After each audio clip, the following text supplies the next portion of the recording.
जब पुत्र कार्तिकेय को ज्ञात हुआ कि सृष्टि की रचयिता ब्रह्मदेव प्रणव शब्द के अर्थ से अनभिज्ञ है, तो उसने ब्रह्मदेव को बंदी बना लिया।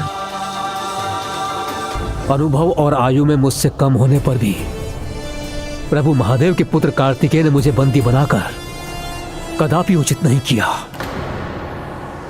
अब तो मुझे प्रभु महादेव ही मुक्त करा सकते हैं।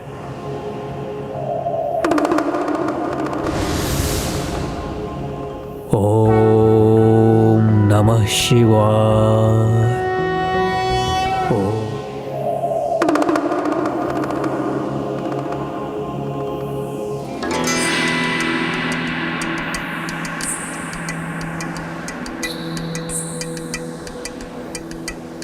प्रणाम मां। प्रणाम पिताश्री। पुत्र कार्तिकेय, तुमने ब्रह्मदेव को क्यों बंदी बना रखा है? सृष्टि के आधार प्रणव शब्द के गूढ़ रहस्य से जो अनभिज्ञ हो, वो भला सृष्टि की देखरेख कैसे कर सकते हैं पिताश्री? तो क्या तुम मुझे प्रणव शब्द का रहस्य समझा सकते हो? अवश्य पिताश्री, किंतु प्रणव शब्द का गूढ़ रहस्य केवल एक गुरु ही शिष्य को प्रदान कर सकता है, और ज्ञान के आदान प्रदान की मर्यादा के अनुसार गुरु का स्थान शिष्य से ऊंचा होता है। इसीलिए इस प्रक्रिया में यदि आपको मुझसे गूढ़ रहस्य ज्ञात करना है, तो आपको मुझे स्वयं का गुरु बनाकर स्वयं से उच्च स्थान पर स्थित करना होगा।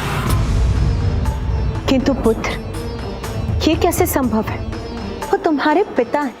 माँ, जो ज्ञान देता है उसका स्थान उसकी आयु से निर्धारित नहीं होता। इसीलिए यदि पिताश्री को मुझसे प्रणव शब्द के गूढ़ रहस्य को ज्ञात करना है, तो उन्हें मुझे गुरु बनाकर स्वयं से उच्च स्थान पर स्थित करना ही होगा। किंतु पुत्र, जहाँ महादेव, वो स्थान स्वतः ही सर्वोच्च हो जाता है। जगत पिता महादेव से ऊंचा स्थान तो संसार में हो ही नहीं सकता। पुत्र कार्तिकेय, गुरु से उच्च तो कोई स्थान नहीं होता, और मैं तुम्हें गुरु के रूप में स्वीकार कर स्वयं से उच्च स्थान देता हूं।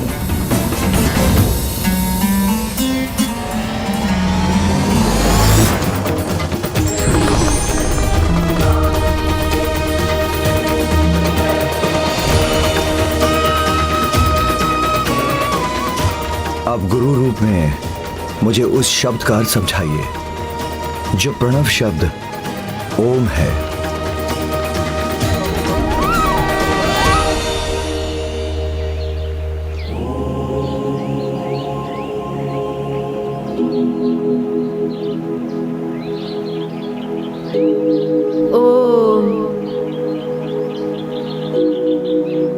ओम गं गणपते नमो नमः।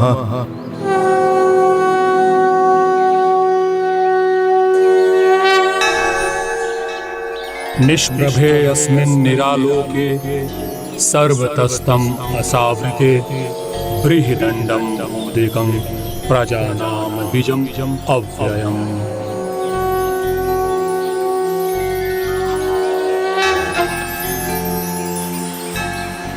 मुझे श्लोक का अर्थ समझाने की कृपा करें गजानन। सृष्टि के आरंभ में कुछ भी नहीं था, प्रकाश भी नहीं था, सर्वत्र अंधकार था। तब उस समय एक बहुत बड़ा अंड प्रकट हुआ, जो सभी प्रजाओं का अविनाशी बीज था।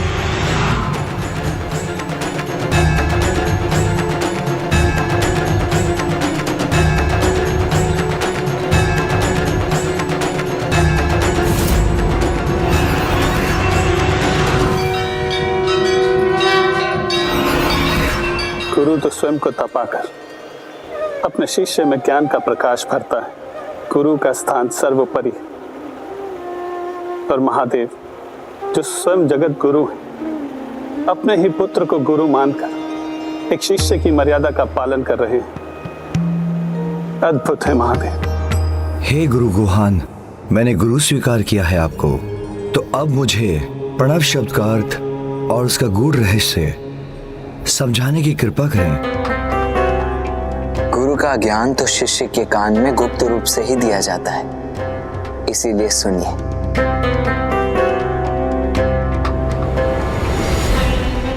शब्द अर्थात ओंकार आदि मंत्र है, अनंत ऊर्जा का स्रोत है आदि मंत्र ओंकार। क्योंकि यदि शिव वाच्य है तो आदि मंत्र उनके वाचक अर्थात वो स्वयं शिव के ही ब्रह्म स्वरूप है।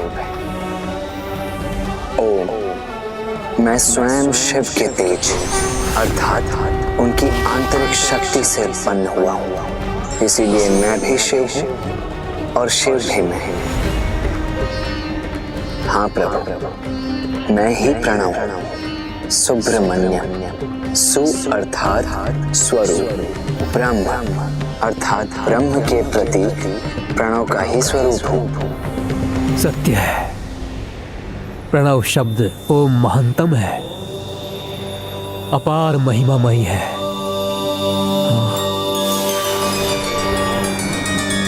लघु ध्वनि रूपी प्रणव शब्द ओम मात्र एक अक्षर नहीं, मात्र एक ध्वनि भी नहीं, किंतु उस अक्षर और ध्वनि में समाहित समस्त सृष्टि का सार है, उसकी रचना का आधार है। इसीलिए कोई भले ही छोटा हो या बड़ा, रचनाकार हो अथवा स्वयं रचना, सभी शिव के ही अंश हैं। इसीलिए किसी के भी द्वारा किसी अन्य का तिरस्कार उचित नहीं, क्योंकि वास्तव में सभी की रचना दिव्य ओम अर्थात प्रणव शब्द से ही हुई है, और यही प्रणव का रहस्य भी है।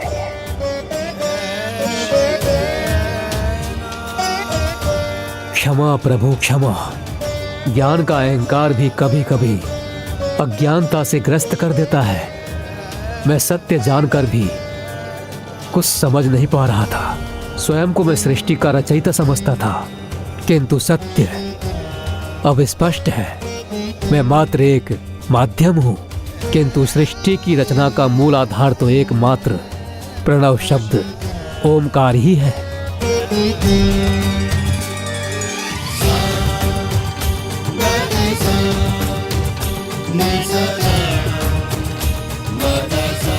अद्भुत, कितना सरल, कितना सुगम है ओमकार का ज्ञान।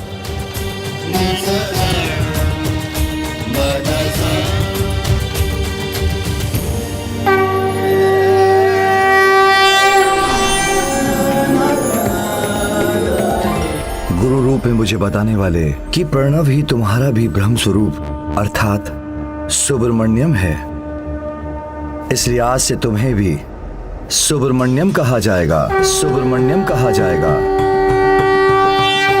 मेरे गुरु बनकर मुझे ज्ञान देने के नाते तुम्हारे नाम के साथ स्वामी भी जुड़ेगा, इसलिए आज से तुम्हें सुब्रमण्यम स्वामी भी कहा जाएगा। इसलिए आज से तुम्हें सुब्रमण्यम स्वामी भी कहा जाएगा। इसलिए आज से तुम्हें सुब्रमण्यम स्वामी भी कहा जाएगा। धन्य है स्वामी आप। पुत्र, आज मैंने तुम्हें अपने नाथ के गुरु अर्थात स्वामी के रूप में देखा है, इसलिए आज मैं तुम्हारे सम्मान में मैं भी तुम्हें एक नवीन नाम देती हूँ, स्वामीनाथ। स्वामीनाथ।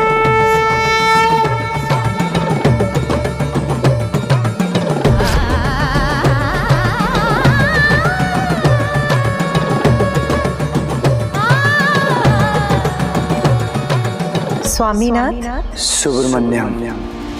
माँ और पिताश्री, मेरे प्रिय पुत्र,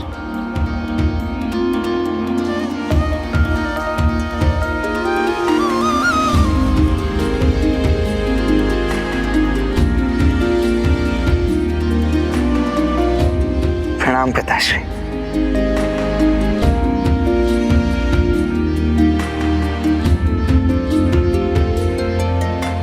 प्रणाम माँ।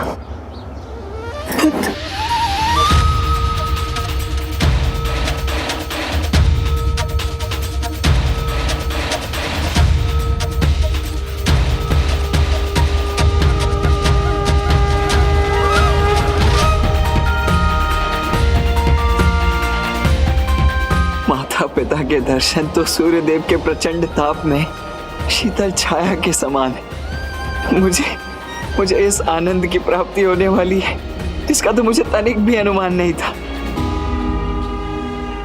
किंतु माँ, अनुज गणेश कहाँ है? पुत्र, अपने बड़े भ्राता के साथ संपूर्ण परिवार को यहाँ लाकर भोजन कराने का विचार तो उसी का था, किंतु तुम्हारे ही समा अपने कर्तव्य से मुख कैसे मोड़ सकता था वो? मार्ग में ही अपनी कर्तव्य की पुकार सुनकर उसे जाना पड़ा।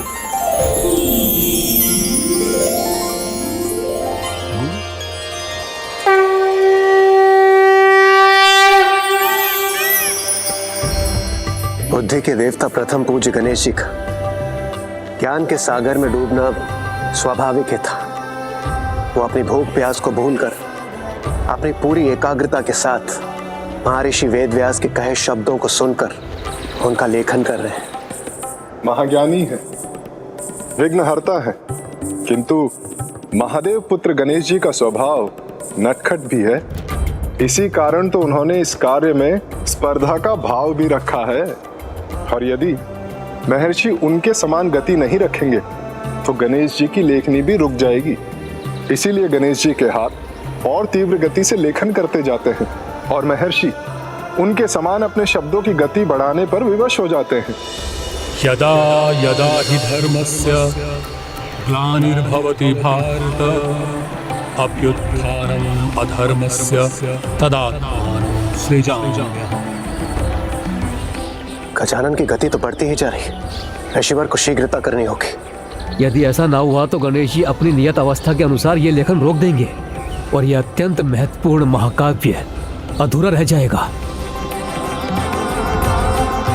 परित्राणाय साधूनां विनाशाय च दुष्कृतां धर्म संस्थापनार्थाय संभवामि युगे। ये तो अत्यंत अद्भुत स्पर्धा है। हाँ सूर्यदेव, कभी गणेश जी आगे होते हैं तो कभी ऋषिवर।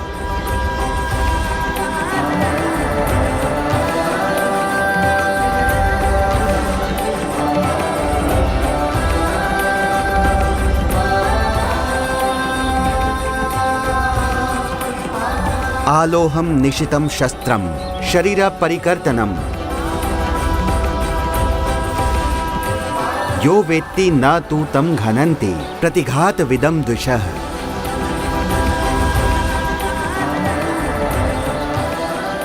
ये आवश्यक नहीं कि केवल लोहे या धातु से बने अस्त्र शस्त्र ही घातक होते हैं। कई ऐसे पदार्थ हैं जो प्राण घातक सिद्ध हो सकते हैं, जिनमें से एक है ला, जो अग्नि में पिघलकर किसी को भी भस्म करने की क्षमता रखता है।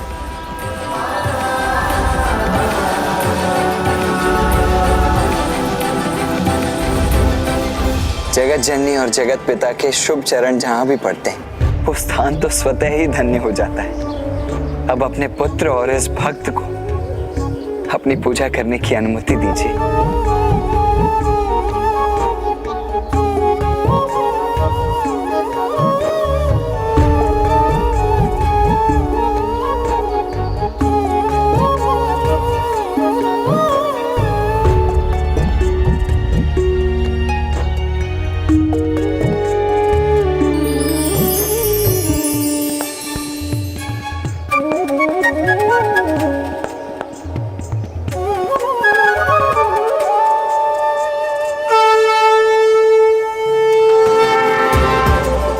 पिताश्री, मुझे क्षमा करना।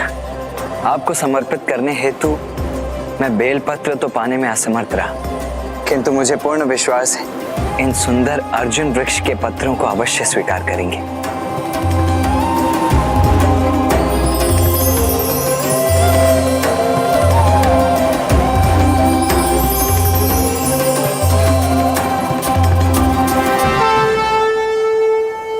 पुत्र, भक्ति का पावन भाव ही ऐसी युक्ति है जो सबके भीतर सकारात्मक ऊर्जा का संचार करती है। आज मेरे लिए ये अर्जुन पत्र ही बेल पत्र के समान है। आज से अर्जुन वृक्ष भी सकारात्मक ऊर्जा से पूर्ण होगा और उसमें औषधीय गुणों का भंडार होगा। पिताश्री, आपकी इस कृपा हेतु आपको कोटि कोटि धन्यवाद। पुत्र, आते ही तुमने हमारी पूजा आरंभ कर दी, किंतु मैं तो तुम्हारे लिए अपने हाथों से पका भोजन लाई थी। कितने दिनों से मेरे लाल ने मेरे हाथों का पका भोजन नहीं खाया। चलो शीघ्रता करो पुत्र। माँ, सत्य में मेरा पेट तो आप दोनों के दर्शन से ही भर गया है। उचित है, अब तनिक भोजन से भी भर लो। नंदी जी। जो आज्ञा माता।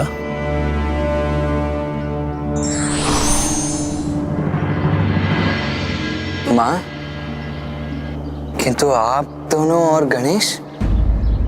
पुत्र, एक माँ होने के नाते मेरा स्नेह तुम दोनों के लिए बराबर है, और मैंने गणेश को वचन दिया है कि मैं भोजन उसके साथ ही करूंगी।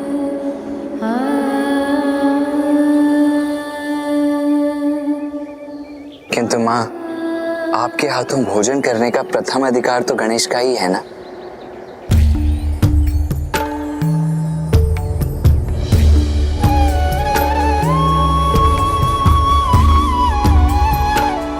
ये मोदक मेरे प्रिय अनुज गणेश के लिए है माँ।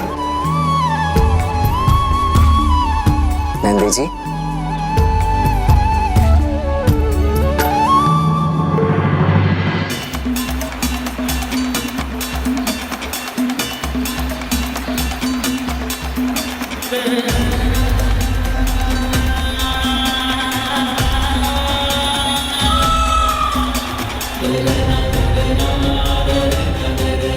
ऋषिवर की गति तो मंद पड़ती जा रही है और गणेश जी अपनी गति बढ़ा रहे हैं। यदि गणेश जी के पास लिखने के लिए कुछ न रहा तो वो अवश्य रुक जाएंगे।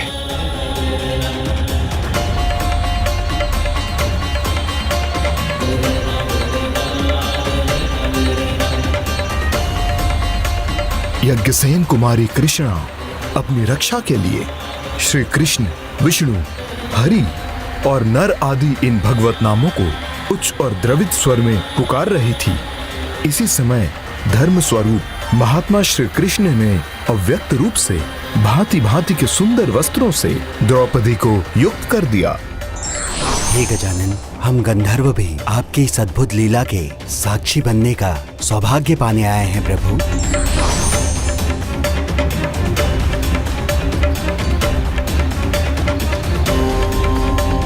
ऋषिवर के मुख से श्लोकों की गति गजानन के लेखन की तुलना में और भी मंद हो गई है। ऋषिवर मात्र एक शब्द से गणेश जी से आगे हैं। ऋषिवर तो जैसे रुक ही गए। अब कुछ नहीं हो सकता। यह महाकाव्य भी यहीं रुक जाएगा और संसार इससे वंचित रह जाएगा।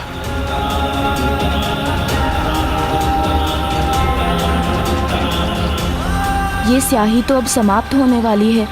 यदि ऐसा हुआ तो मेरी लेखनी मध्य में ही रुक जाएगी। पुत्र कार्तिकेय, अब तुम शीघ्र भोजन ग्रहण करो। हमें कैलाश भी लौटना है। हाँ पुत्र।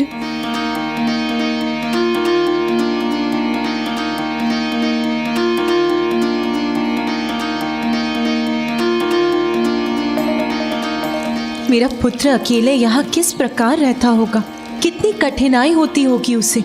कैसे छोड़कर जाऊं मैं उसे। ममता की छांव से भला कौन वंचित होना चाहता है माँ। यदि मेरे वश में होता ना माँ, तो मैं तो आपकी ममता से भरा स्नेह पाने के लिए आपको यहीं रोक लेता।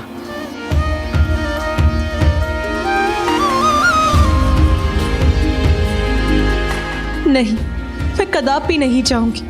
मैं यहाँ रहूंगी पुत्र कार्तिकेय के साथ। नहीं माँ, मैं आपको यहाँ रुकने के लिए कैसे कह सकता हूँ। आप अपने कर्तव्य से बंधी हैं और मैं अपने ही से।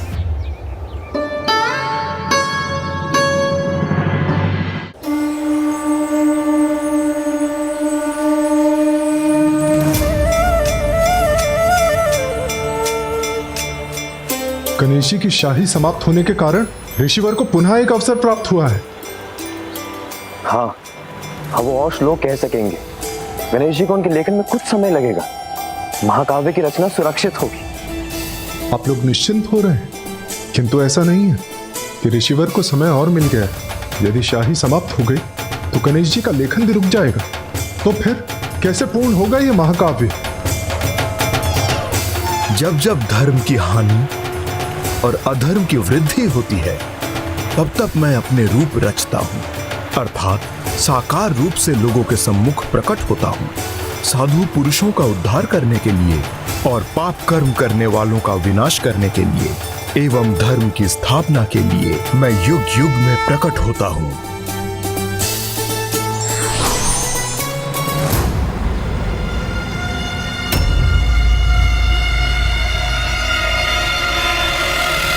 स्याही की इन अंतिम बूंदों से आप कुछ ही शब्दों का लेखन कर सकेंगे गणेश जी।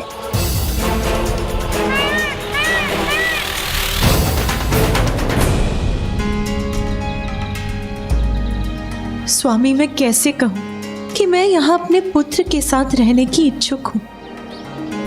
माँ को ऐसा नहीं लगना चाहिए कि मैं उन्हें यहाँ रोकना नहीं चाहता, किंतु मेरे कहने पर वो रुक भी जाएंगे, जो उचित नहीं होगा। मुझे आभास हो रहा है कि आप दोनों एक दूसरे से दूर नहीं होना चाहते। इच्छा तो मेरी भी यही है कि हमारा पुत्र हमारे साथ ही रहे।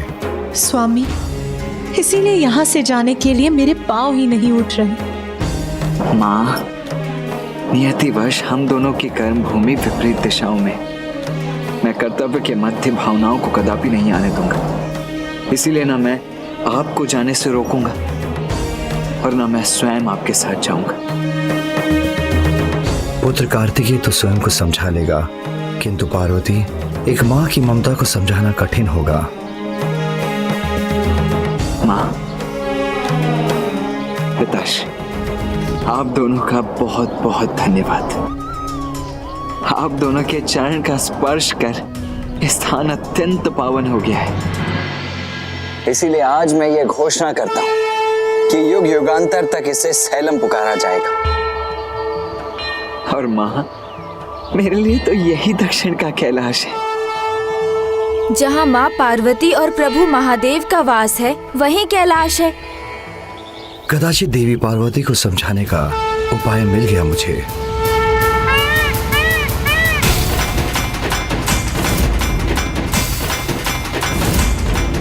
अब स्याही समाप्त हो चुकी है। ऐसा प्रतीत होता है गणेश जी अपनी नियत अवस्था का मान नहीं रख पाएंगे। फिर कैसे होगा यह महाकाव्यपूर्ण? क्या गणेश जी प्रथम बार किसी कार्य में असफल होंगे?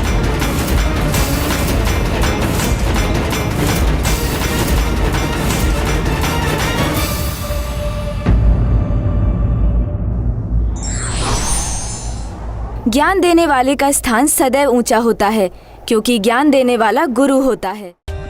For more updates, subscribe to our channel, click the show links and enjoy watching the videos.